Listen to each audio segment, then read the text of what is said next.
కొమరంభీం ఆసిఫాబాద్ జిల్లాలో ఆసిఫాబాద్ మండలం తెలంగాణ మోడల్ స్కూల్లో ఇటీవల జరిగిన ఉపాధ్యాయుల బదిలీలో భాగంగా 17 మంది ఉపాధ్యాయులు బదిలీ అయ్యారు. కాగా 2 ఉపాధ్యాయులు మాత్రమే రావడంతో తాము తీవ్రంగా నష్టపోతున్నామని విద్యార్థులు ఆవేదన వ్యక్తం చేశారు. అలా అయితే తమ భవిష్యత్ ఏంటని తరగతులు బహిష్కరించి ర్యాలీ నిర్వహించారు. వెంటనే తమకు ఉపాధ్యాయులు నియమించాలని డిమాండ్ చేశారు.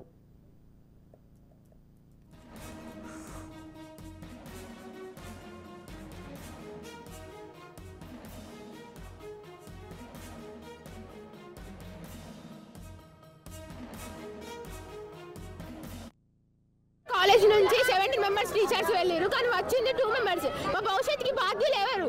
మేము ఫెయిల్ అయితే ఎవరు రెస్పాన్సిబిలిటీ? మా భవిష్యత్తుకి అసలు ఏము? మాకు క్లాసెస్ కూడా జరుగుతలేవు. ఇప్పటికీ మేము 3 days వెయిట్ చేసినాం. మేము ఫెయిల్ అయితే ఎట్లా? ఎవరు బాధ్యులు? మధ్యలో టీచర్స్ పోతే మేము ఎట్లా రాయాలి? మాకు ఇప్పుడు ఎస్ఏ 1 ఎగ్జామ్స్ వస్తాయి, మాకు టీచర్స్ రాయాలి, మేము ఎట్లా రాయాలి? మాకు ఫస్ట్ బోర్డ్ ఎగ్జామ్స్, మేము మాకు లైఫ్ అంతా ఉంటుంది, మాకు మెమో వాల్యూ.